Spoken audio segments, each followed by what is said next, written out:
London, 1853. Rain lashed against the tall windows of Blackwood House drawing room, casting long shadows across the opulent furnishings that did nothing to warm the chilly atmosphere inside.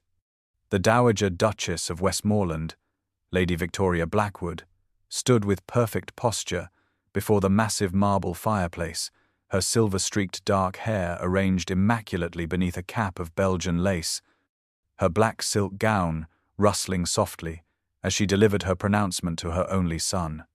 Alexander Blackwood, the 6th Duke of Westmoreland, lounged in stark contrast to his mother's rigidity, his tall frame sprawled across a wingback chair with deliberate casualness, one booted foot crossed over his knee, his handsome features arranged in an expression of studied boredom that concealed the anger simmering beneath. "I have indulged your rebellious nature long enough, Alexander," the Dowager declared, her voice as cold as the rain pelting the glass. "Your father would be ashamed to see you reach the age of 32 without fulfilling your primary duty to this family. 3 months. That is all the time I shall grant you to take a wife, or I shall exercise my rights regarding your personal fortune, which remains, need I remind you, under my control until you marry." Alexander ran a hand through his dark hair, his grey eyes narrowing as he regarded the woman who had shown him so little warmth throughout his life. "My father, may he rest in peace, married for duty and lived in misery," he replied, his deep voice deceptively calm, though his knuckles whitened as he gripped the arm of his chair. "I refuse to repeat his mistakes, mother, regardless of financial consequences." The Dowager stiffened, her thin lips pressing together before she withdrew a folded paper from her reticule. "I have selected 3 suitable candidates from the finest families in England," she continued, as though he hadn't spoken. "Lady Margaret Harrington, the Earl of Pembroke's youngest daughter, or perhaps Miss Caroline Fitzwilliam, whose connections to the royal family would serve you well. The third, Lady Elizabeth Thornton, lacks beauty, but her dowry would restore the east wing of the estate quite nicely." Alexander rose to his full height, towering over his mother, a muscle working in his jaw as he fought to maintain his composure. "You may select whomever you wish, mother, but I will not marry to please you or to preserve fortune I can live without." With those words, he strode from the room, the heavy door slamming behind him with satisfying force. In the corridor, he paused, his breath coming in short bursts as rage coursed through him. For 32 years he had endured her manipulations, her cold calculations, her treatment of people as chess pieces to be moved for advantage. As he stalked toward the stables, heedless of the rain, a dangerous resolve formed in his mind. If she demanded he marry, then marry he would, but his bride would be someone so completely unsuitable, so thoroughly unacceptable to the Dowager Duchess, that his mother would regret ever issuing her ultimatum. His lips curved into a grim smile as he mounted his horse and rode into the storm, droplets of rain mingling with the hot anger in his eyes. He would find a wife, yes, but one that would serve as the perfect instrument of his revenge. 3 days after his mother's ultimatum, Alexander sought refuge in a small bookshop tucked away on a quiet Bloomsbury street, far from Mayfair and the prying eyes of society. Sunlight streamed through dusty windows, illuminating towering shelves and casting a golden glow over the cramped interior, where motes of dust danced in the air like tiny constellations. The scent of leather bindings, ink, and paper enveloped him as he moved deeper into the shop, letting his fingers trail along the spines with a sense of peace he rarely experienced in his grand, empty mansion. It was in the section on medical texts that his hand collided with slender fingers reaching for the same volume, a comprehensive study on the latest treatments for consumption. Alexander turned, prepared to dismiss whoever had interrupted his solitude, only to find himself looking into the most direct and intelligent pair of brown eyes he had ever encountered. Miss Eleanor Winters did not step back or apologize as most women would upon recognizing a gentleman. Instead, she held her ground, her chin tilted upward to meet his gaze despite her petite stature. "I believe I was reaching for that particular volume first, sir," she stated plainly, her voice cultured but lacking the affected softness of society ladies. Alexander found himself momentarily speechless, taking in her simple blue dress, worn but immaculately kept, the practical arrangement of her chestnut hair, and the unmistakable shadows of exhaustion beneath her expressive eyes. "Surely a gentleman would concede to a lady in such circumstances," she added when he did not immediately respond, prompting him to raise an eyebrow at her boldness. "That would depend entirely on which party has the greater need for the text," he countered, curious to see how she would respond to his challenge. What Eleanor did next astonished him further. She launched into a detailed explanation of why she required the medical text, revealing both extensive knowledge of medicine and a passionate dedication to caring for her father, a once respected doctor, now bedridden with the same illness he had spent his life treating. As she spoke, Alexander learned that at 25, Eleanor supported them both by working as a governess during the day while tending to her father at night, studying medicine in what few hours remained to her.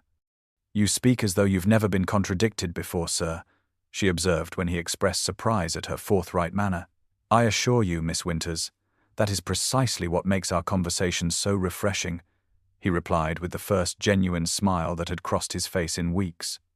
When the shopkeeper recognized the Duke and approached with fawning deference, Alexander watched Eleanor's expression shift from confusion to embarrassment as she realized his station. Yet even then, she did not simper or change her manner, merely adjusting her address with a subtle nod. As they parted ways outside the shop, Eleanor with the book he had insisted on purchasing for her despite her protests, Alexander found himself watching her walk away, her straight back and determined gait betraying both dignity and exhaustion. An idea began to form in his mind, dangerous and perfect in its potential to solve both their problems while delivering the ultimate insult to his mother. He would need to learn more about Miss Winters, this unusual woman whose circumstances and character might make her the ideal instrument for his revenge. With a decisiveness that had always characterized his actions, Alexander instructed his driver to discover where Dr. Winters and his daughter resided, the first step in a plan that would change both their lives irrevocably. The following afternoon, Alexander found himself standing before a modest two-story home in a respectable but declining neighborhood. The Winters residence bore the dignified shabbiness of genteel poverty, its exterior freshly swept though the paint was peeling, curtains meticulously clean but visibly mended. He rapped sharply on the door, adjusting his immaculate coat as he waited, the grandeur of his attire and carriage drawing curious glances from passers-by. When Eleanor opened the door herself, her eyes widened with undisguised shock at finding the Duke of Westmoreland on her doorstep. "Your Grace," she managed, her composure returning quickly, though a flush colored her cheeks. "This is unexpected." Alexander noted her simple grey dress, practical for her work as a governess, yet worn thin at the elbows, and the ink stain on her right index finger. "I apologize for arriving unannounced, Miss Winters, but our conversation yesterday left me with a proposition I wish to discuss without delay. May I come in?" Eleanor hesitated only briefly before leading him into a small sitting room where medical books lined the walls, and simple, well-polished furniture spoke of care despite limited means. An elderly man reclined in a worn armchair by the window, his resemblance to Eleanor unmistakable despite his gaunt frame and the unhealthy flush on his hollow cheeks. "Father," she said, her voice gentle, "this is the Duke of Westmoreland. He wishes to speak with us." Dr. Winters attempted to rise, triggering a violent coughing fit that shook his frail body. Eleanor moved to his side with practiced efficiency, supporting him with one arm while offering a handkerchief with the other. When the episode subsided, Alexander stepped forward, wasting no time with pleasantries. "I shall be direct, as I value candor above all else. I find myself in need of a wife, and you, Miss Winters, find yourself in need of financial security. I propose a marriage of convenience that would benefit us both." The silence that followed was absolute save for Dr. Winters' labored breathing. Eleanor stared at Alexander as though he had sprouted a second head, her lips parted in astonishment. "I beg your pardon," she finally managed, her voice barely above a whisper. "You need money and security," Alexander continued calmly. "I need a wife my mother would despise. It's a simple transaction that benefits us both." I would provide complete financial support for you and your father, including the best medical care available, and in return, you would become the Duchess of Westmoreland.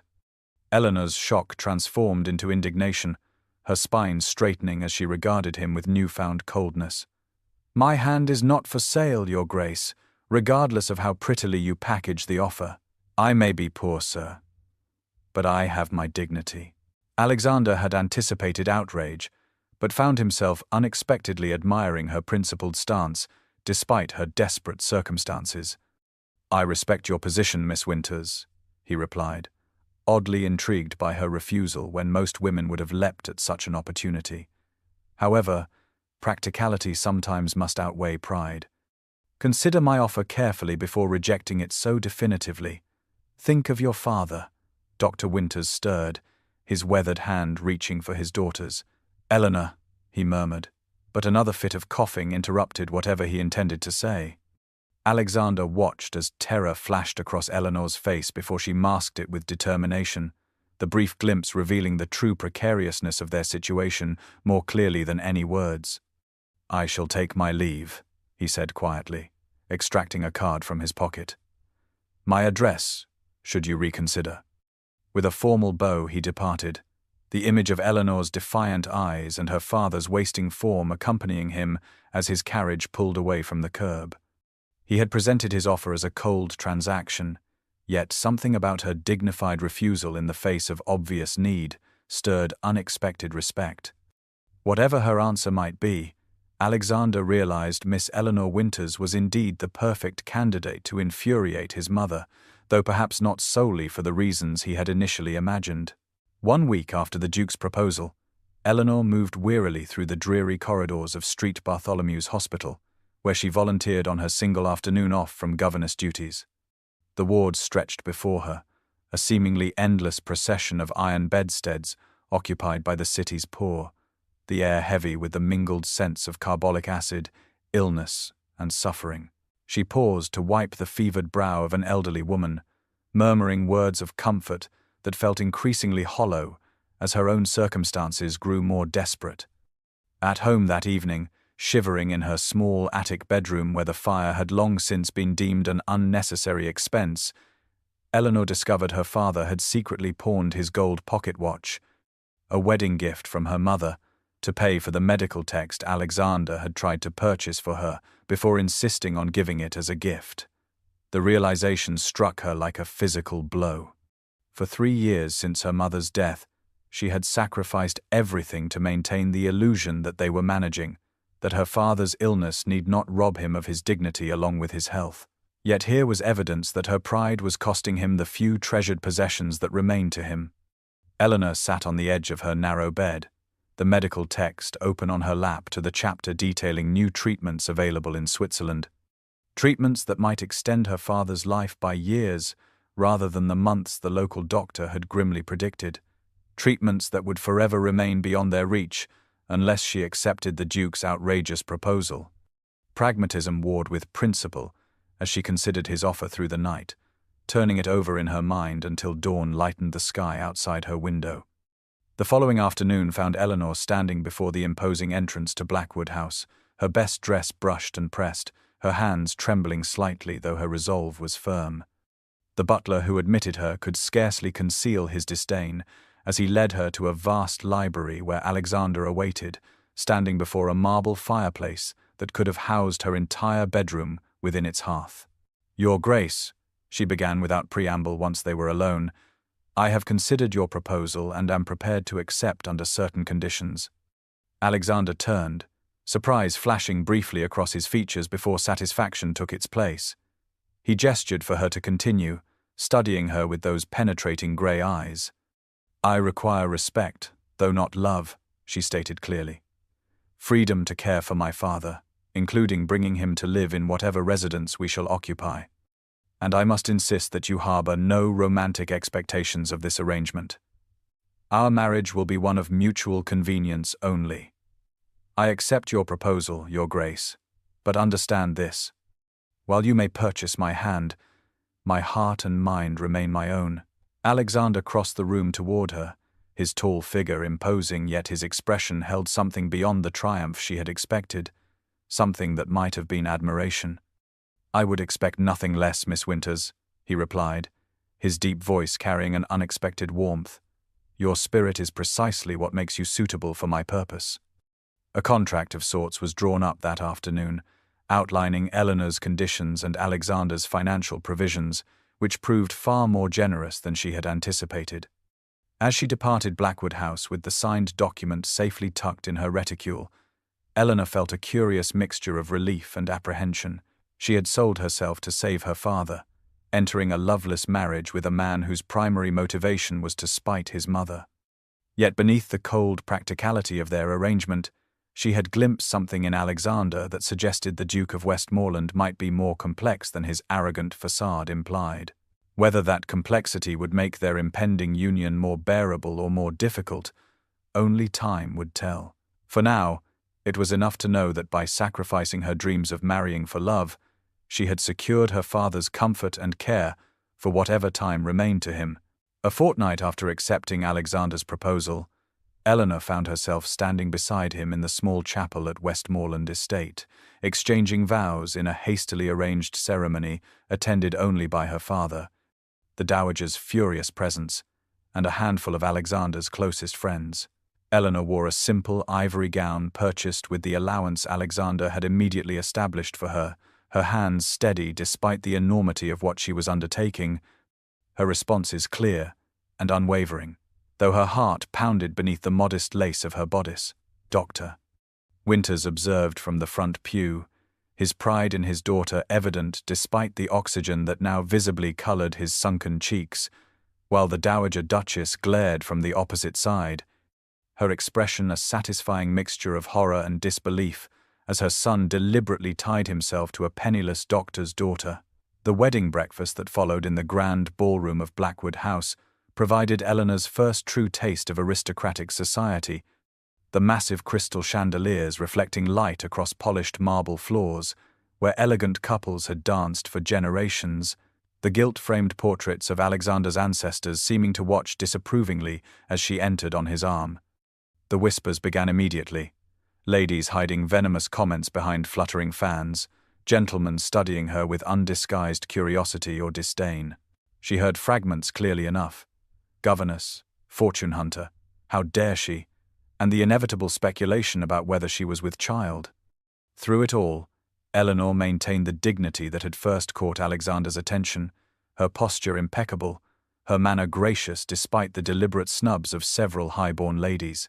Alexander remained at her side, his hand occasionally brushing the small of her back in what observers might mistake for a husband's affection, but which Eleanor recognized as a subtle gesture of support that confused her as much as it comforted her. Several of Alexander's friends approached to offer congratulations, their initial skepticism giving way to thoughtful consideration as Eleanor engaged them in intelligent conversation, particularly Lord James Hartwick, whose genuine warmth stood in stark contrast to the general frost of the gathering. Later, Eleanor observed Lord Hartwick corner Alexander near the punch bowl, his expression serious as he spoke in hushed tones. "Playing with a woman's life to spite your mother is beneath you, Alexander, even at your worst." When Alexander merely shrugged, Lord Hartwick shook his head in evident disappointment before approaching Eleanor to offer a brotherly kiss on her cheek and a whispered promise of friendship should she ever require it. That evening, Eleanor was shown to her chambers in the east wing of Blackwood House, rooms of such opulence that she momentarily froze in the doorway, overwhelmed by silk damask wallpaper, a massive tester bed draped in azure velvet, and a sitting room larger than their entire previous home. Alexander appeared in the connecting doorway that led to his own apartments, the awkward tension between them palpable as they regarded each other across the expanse of her new domain. "Sleep well, Duchess," he said finally, his use of her new title emphasizing the strangeness of their situation. "A maid will attend you in the morning."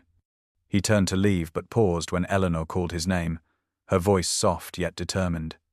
"Thank you for providing for my father so generously," she said. "The physician you engaged has already improved his comfort considerably." Alexander nodded, something unreadable flickering in his eyes before he withdrew, closing the door firmly behind him. Left alone, Eleanor changed into a nightgown, with the help of a young maid who clearly found her new mistress as bewildering as Eleanor found her new circumstances. Unable to sleep, she wandered into the corridor hours later, following the sound of voices to a partially open door where the dowager's cutting tones sliced through the silence.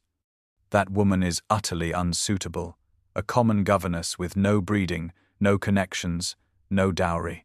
You have made yourself and this family a laughingstock, Alexander, all to indulge your childish need to rebel against me. Eleanor's cheeks burned with humiliation, but it was Alexander's response that froze her in place.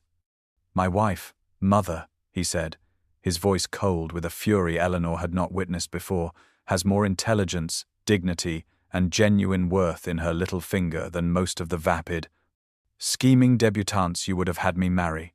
You will treat her with the respect her position as my duchess deserves, or you will find yourself no longer welcome in my home." Stunned by his defense, Eleanor retreated silently to her chambers, this glimpse of genuine feeling from the man she had married, complicating her understanding of their arrangement. Perhaps there was more to the Duke of Westmoreland than the arrogant aristocrat who had proposed a loveless marriage to spite his mother, just as there was now more to Eleanor Winters than the desperate daughter who had accepted his offer to save her father. Spring blossomed into summer as Eleanor settled into her new role as Duchess of Westmoreland, the vast library of Blackwood House becoming an unexpected sanctuary where she and Alexander gradually discovered common ground. The magnificent space spanned 2 full stories, leather-bound volumes lining every wall from floor to ceiling, comfortable reading chairs nestled in alcoves beneath towering windows that admitted dappled sunlight through ancient oak branches.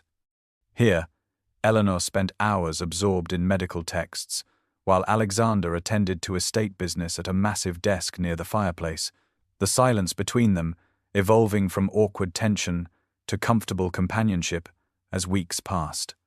The transformation began when Alexander discovered Eleanor annotating a complex treatise on pulmonary diseases, her precise notes revealing knowledge that surpassed many practicing physicians. Fascinated despite himself, he inquired about her conclusions regarding a new treatment, leading to their first genuine conversation since their wedding, her passion for medicine temporarily eclipsing the formal politeness that characterized their interactions. Within a month, Eleanor had established a small infirmary in a vacant cottage on the estate, initially treating minor ailments among the servants, before word spread to tenant families, who began appearing at her door with everything from fevers to farm injuries. Alexander observed her work from a distance at first, noting her gentle efficiency with laboring women, her patience with frightened children, her dignified compassion with the elderly. On the rare occasions he accompanied her on these visits, he witnessed the transformation her presence brought to simple cottages, her practical knowledge alleviating suffering where expensive physicians had failed or been unaffordable. The devotion she inspired among the tenants both surprised and impressed him, their gratitude manifesting in humble gifts of fresh eggs, hand-knitted shawls, or simply heartfelt blessings that clearly meant more to Eleanor than the priceless jewels in the Westmoreland vaults. The dowager continued her campaign to undermine Eleanor at every turn, arranging dinner parties where aristocratic ladies deliberately excluded the new duchess from conversation, circulating rumors about her common origins, even suggesting to visiting dignitaries that the marriage was merely Alexander's temporary rebellion and would soon be annulled. Each attempt was met with increasingly firm resistance from Alexander, who found himself genuinely angered by these attacks on a woman whose conduct had been nothing short of exemplary. The most significant shift occurred on a rainy afternoon when Alexander sought Eleanor in the library to discuss a matter of estate business, only to realize he had been deliberately seeking her company with increasing frequency, valuing her practical perspective and direct honesty. He found himself watching her as she bent over a ledger, copper highlights gleaming in her chestnut hair, her slender fingers turning pages with the same care she showed when bandaging a child's wound. The realization that he had begun to genuinely admire his wife struck him with unexpected force. "You've transformed the lives of those tenant families, Eleanor," he said later that evening as they shared a rare private dinner in the library, firelight casting warm shadows across her features. "They speak of you as though you've performed miracles." Eleanor smiled, the expression softening her normally serious countenance in a way that Alexander found increasingly appealing. "Not miracles, Alexander, merely basic human decency, something your mother might benefit from studying," she replied with the forthright honesty he had come to appreciate. Rather than taking offense at her criticism of his mother, Alexander found himself laughing, the rich sound filling the space between them and bridging the careful distance they had maintained.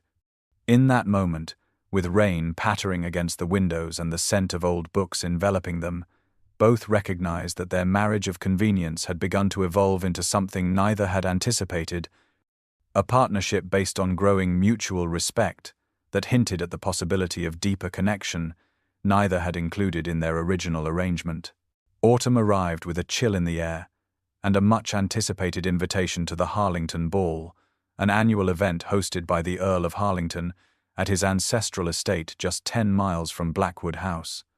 The invitation marked Eleanor and Alexander's first appearance at a major social gathering since their wedding 3 months prior, a test of their standing in society that both approached with private trepidation, though neither admitted it to the other. Eleanor prepared meticulously, selecting a gown of deep emerald silk that Alexander had commissioned from London's finest modiste, its elegance suited to her new station, yet modest enough to avoid appearing ostentatious. The Harlington estate ballroom took Eleanor's breath away as they entered. Hundreds of candles in massive crystal chandeliers, illuminating a space large enough to accommodate over 300 members of England's highest society. Gilded mirrors multiplied the light to dazzling effect, reflecting the jewels adorning ladies' necks and the polished buttons on gentlemen's formal attire, while a 20-piece orchestra played from a raised dais at one end of the enormous room.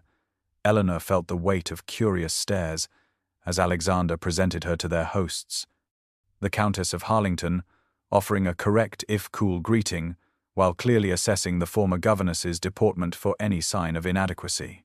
For the first hour, Eleanor navigated the treacherous waters of aristocratic society with dignity, her months as Duchess having taught her to maintain composure despite the whispers that followed her progress through the room. Alexander remained attentive, his hand at the small of her back as he guided her from one introduction to another, his protective stance not going unnoticed by observant eyes. The confrontation came during the supper dance, when Alexander was momentarily engaged in conversation with the Earl. Lady Penelope Darlington, daughter of a marquess and notorious for her sharp tongue, approached Eleanor with false sweetness, a glass of red wine balanced deliberately in her manicured hand. "How brave of you to attend," Lady Darlington remarked, her voice carrying just enough to attract attention from nearby guests. "It must be terribly difficult to suddenly find yourself among your betters after spending your life in service." Before Eleanor could respond, Lady Darlington gasped in mock dismay as she stumbled forward, the contents of her wineglass splashing across the front of Eleanor's emerald gown. "Oh dear," she exclaimed with transparent insincerity, her eyes glittering with malice. "How clumsy of me. But perhaps you can simply scrub it out, given your experience with menial tasks." The surrounding guests fell silent, watching for Eleanor's reaction to this deliberate humiliation. She stood perfectly still, her face betraying nothing of the mortification burning through her veins. But before she could formulate a response, Alexander materialized at her side, his expression thunderous. "Lady Darlington," he said, his voice carrying the deadly calm that Eleanor had learned preceded his most intense anger. "You have just demonstrated why breeding without character produces the worst kind of aristocrat. My wife has shown more dignity, intelligence, and genuine nobility in her short time as Duchess than you have managed in your entire privileged existence." He turned to Eleanor, removing his own handkerchief to blot ineffectually at the spreading stain. "Shall we depart, my dear? I find the company here suddenly intolerable." The journey home passed in tense silence, until they were halfway to Blackwood House, when Alexander suddenly ordered the driver to stop beside a moonlit stream. "Eleanor," he began, his voice rough with emotion as they sat facing each other in the swaying carriage, "I must apologize for subjecting you to such cruelty." Eleanor shook her head, her composure finally cracking as tears threatened. "It is what I expected, Alexander. What I am unaccustomed to is having someone defend me so fiercely. The vulnerability in her admission seemed to break something loose in Alexander, and without warning he moved to sit beside her, one hand lifting to touch her cheek with unexpected gentleness. "Our arrangement has become complicated for me, Eleanor," he confessed, his grey eyes searching hers in the dim light of the carriage lantern. "Complicated how?" she whispered, heart thundering beneath her ruined gown, as his face drew closer to hers. "I find myself no longer thinking of you as my mother's punishment, but as my unexpected reward," Alexander answered, and then his lips were on hers, tentative at first, then with increasing certainty, as Eleanor responded to his touch. When they finally broke apart, both breathing quickly, Eleanor placed a restraining hand on his chest, fear shadowing her eyes. "We agreed to a marriage of convenience, Alexander, nothing more. I cannot allow myself to believe in something deeper only to discover later it was merely gratitude or passing attraction." Alexander captured her hand, pressing it more firmly against his heart. "What began as convenience has become necessity, Eleanor. These past months have shown me a woman of such substance that I find myself increasingly unable to imagine my life without her." Eleanor turned her face away, torn between longing and self-protection, the carriage continuing its journey toward Blackwood House while autumn leaves swirled in its wake, mirroring the tumultuous emotions now complicating what had once seemed a simple arrangement between two practical strangers. Winter descended upon Westmoreland Estate with unusual harshness, transforming the once vibrant gardens where Eleanor had planted medicinal herbs into a frozen landscape of stark beauty. Inside Blackwood House, life had found a comfortable rhythm in the months following the Harlington Ball, with Alexander and Eleanor developing a cautious tenderness that neither fully acknowledged, yet both increasingly relied upon. Dr. Winters had passed peacefully in his sleep as autumn leaves fell, Eleanor at his bedside holding his hand, Alexander a steady presence behind her chair, his quiet strength sustaining her through grief that might once have destroyed her had she faced it alone. By December, Eleanor had resumed her work with the tenant families, often returning windswept and chilled but satisfied with her contributions, unaware that each exposure to the bitter elements was weakening her resistance to the illness that had taken her father. The first signs appeared subtly. A persistent cough she dismissed as nothing serious, unusual fatigue she attributed to winter melancholy, a slight flush to her cheeks that Alexander initially mistook for the effects of cold air on her delicate skin. It was only when she collapsed during breakfast, her teacup shattering against the mahogany table as fever overtook her, that the terrifying truth became impossible to ignore. Alexander refused to accept the severity of her condition at first, assuring himself and the household that his strong, capable wife would recover quickly with proper rest. But as hours stretched into days with Eleanor's fever climbing relentlessly, her breathing growing labored and her once clear voice reduced to delirious murmurs, panic replaced denial. He dispatched riders to London, summoning every reputable physician in the city, offering fortunes for their immediate attendance, pacing the corridors outside her sick room like a caged predator, while servants scurried from his path. The cheerful morning room Eleanor had favoured was hastily converted into a sick room to spare her the journey upstairs, its sunny yellow walls now seeming a cruel mockery of her pallor, the ticking of the ornate French clock on the mantel, marking each precious moment slipping away. Alexander dismissed his valet, abandoned all pretense of ducal dignity, and took up residence in a chair beside her bed, his clothes rumpled from constant vigil, his face haggard with fear as he watched each laboured rise and fall of her chest. "Sir, you must rest," urged the physician from Edinburgh, a specialist in consumption whose reputation had drawn him to Westmoreland Estate. "The Duchess' condition remains grave. It may be some time before we see improvement." "I will not leave her," Alexander replied, his voice hoarse from sleeplessness, his hand gripping Eleanor's limp fingers as though physical contact alone might tether her to this world. "Do whatever must be done. Spare no expense, but I will remain here." The Dowager Duchess arrived uninvited on the 5th day of Eleanor's illness, sweeping into Blackwood House with her usual imperial manner, only to falter at the threshold of the sick room, visibly shaken by the sight of her formidable son reduced to a hollow-eyed shadow of himself. "Alexander," she began, her voice uncharacteristically tentative, "you must take care of your own health. The servants say you have neither eaten nor slept properly in days." Alexander did not look up, his gaze fixed on Eleanor's face. So still she might have been a waxwork, but for the rapid, shallow movements of her chest. "If she dies, mother, none of it matters," he whispered, the raw anguish in his voice striking the dowager silent. "My title, my wealth, my position, all of it meaningless without her. I married her to spite you, but she has become everything to me." The admission, spoken in a moment when he believed Eleanor beyond hearing, fell into a room suddenly silent, save for the merciless ticking of the clock and Eleanor's labored breathing. The dowager stood transfixed, watching as her son, the arrogant duke who had defied her at every turn, pressed his wife's palm against his cheek, tears tracking unashamedly down his face.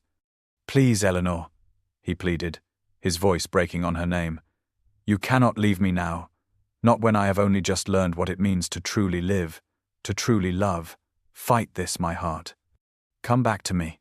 In that moment, witnessing her son's genuine devastation, the Dowager Duchess finally understood what she had failed to see before. The marriage she had condemned as mere rebellion had transformed into a love so profound that its loss would destroy the son she had sought to control.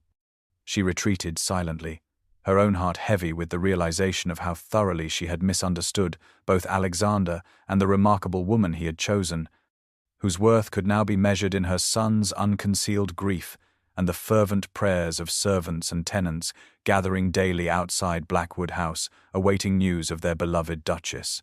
Dawn broke over Westmoreland Estate, golden light creeping through partially drawn curtains to illuminate Eleanor's sick room after the longest night of Alexander's life. The physicians had withdrawn hours earlier, their grave expressions and hushed consultations confirming what Alexander already knew. His beloved wife's condition had deteriorated beyond their expertise, her breathing now so shallow it was barely perceptible, her fever burning with an intensity that seemed impossible for her increasingly frail body to sustain.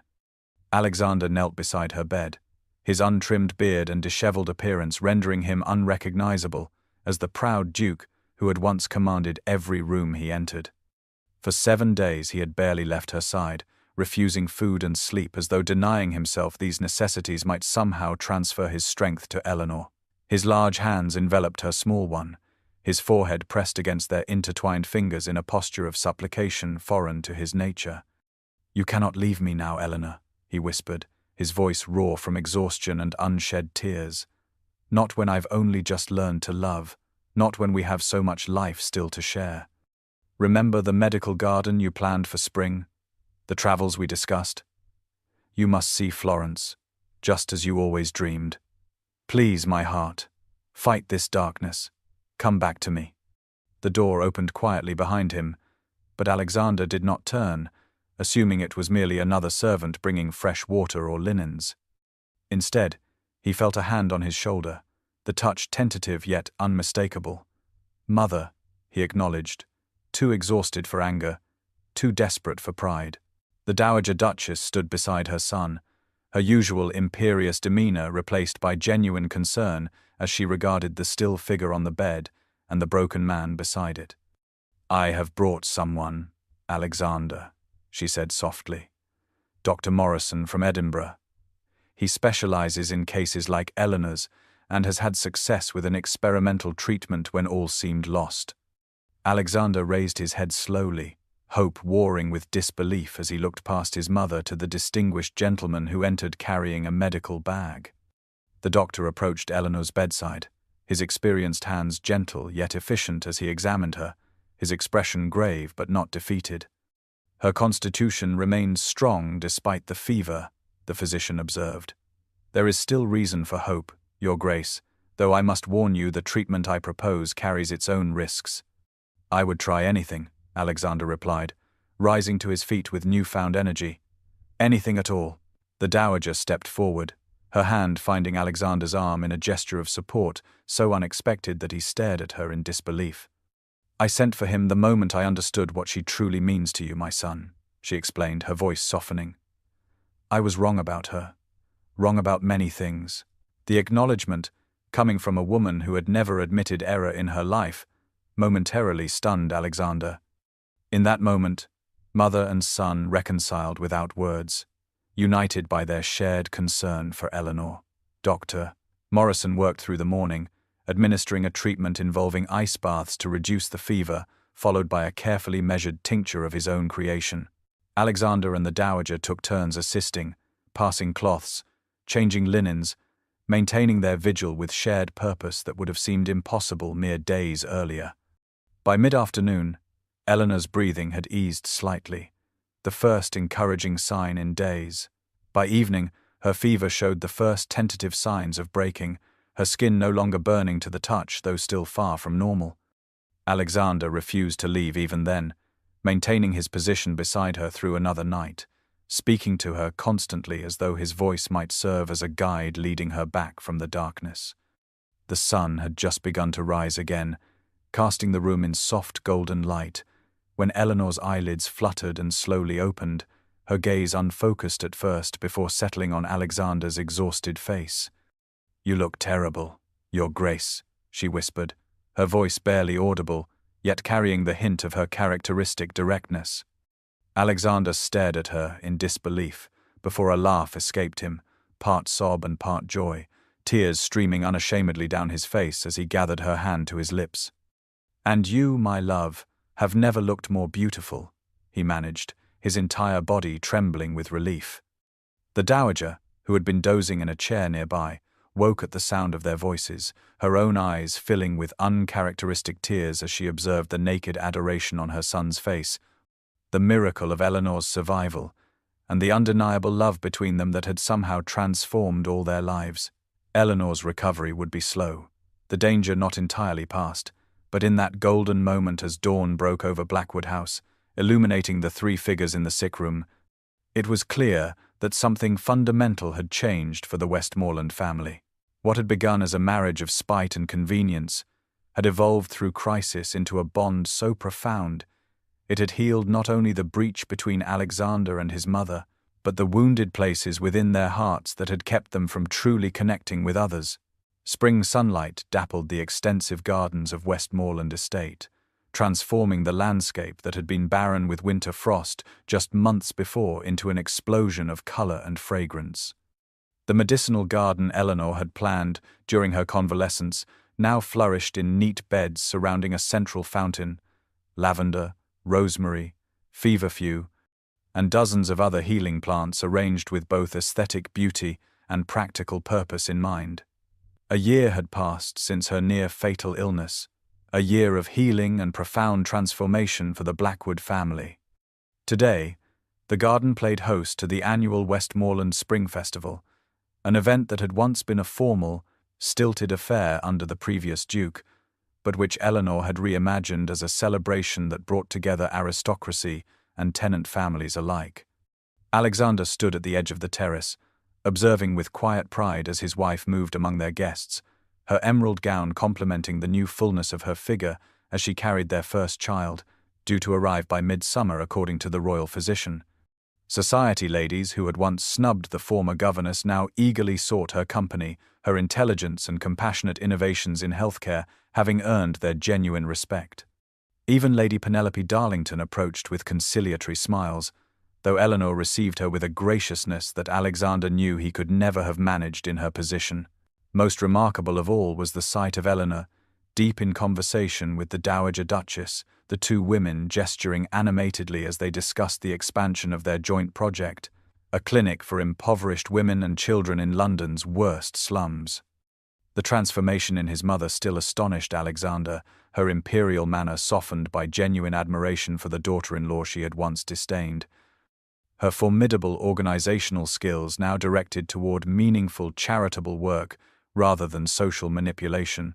Lord Hartwick appeared at Alexander's side, offering a glass of champagne with a knowing smile. "I believe congratulations are in order, old friend," he remarked, nodding toward Eleanor's gently rounded abdomen. "Though I must say, when I warned you about playing with a woman's life, I never anticipated such a thoroughly happy outcome. Neither did I, Alexander admitted, his gaze following Eleanor as she paused to accept a small bouquet from a tenant child, her face luminous with joy. I married her to spite my mother, believing myself incapable of genuine attachment. Now I cannot imagine life without her. When I think how close I came to losing her, he paused, the memory of those desperate days still powerful enough to constrict his chest. How ironic that your act of rebellion led to your salvation, Hartwick observed. I have never seen you so content, Alexander. It suits you. As afternoon mellowed toward evening and guests began departing, Alexander sought out his wife, finding her resting on a stone bench beside a blooming rosebush, one hand resting protectively over her abdomen. "Are you tired?" he asked, his voice gentle as he sat beside her, concern evident in his eyes. "A little," she admitted with the honesty he had come to cherish, but happily so. She turned to survey the garden, satisfaction in her expression. "The clinic plans are finalized. Your mother has been remarkably effective in securing patronage from families who once would not acknowledge my existence."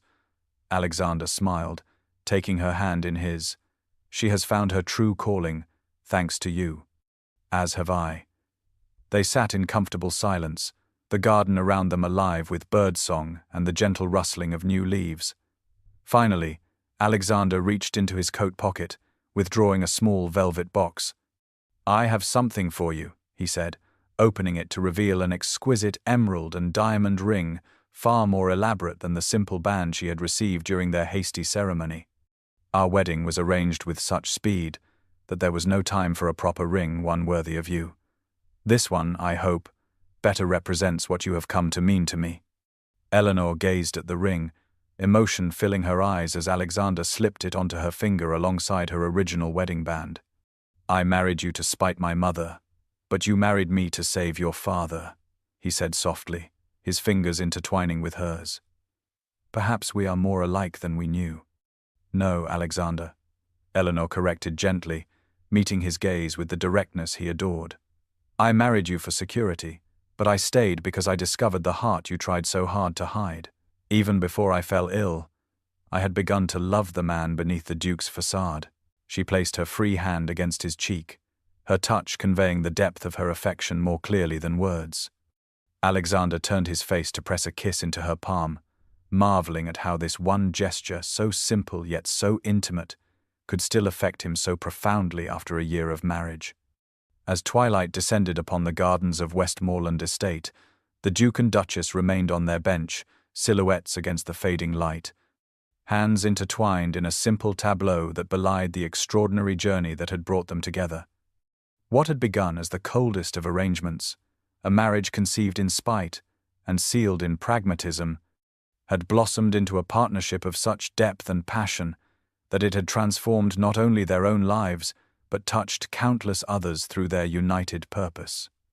The distant sound of carriage wheels marked the departure of their final guests, but Alexander and Eleanor lingered in their garden sanctuary, content in the knowledge that the greatest journey still lay ahead, not as Duke and Duchess, but as husband and wife, partners and parents, bound together not by convenience, but by the most inconvenient and wonderful of emotions, a love neither had sought, but both had found in the most unlikely of circumstances.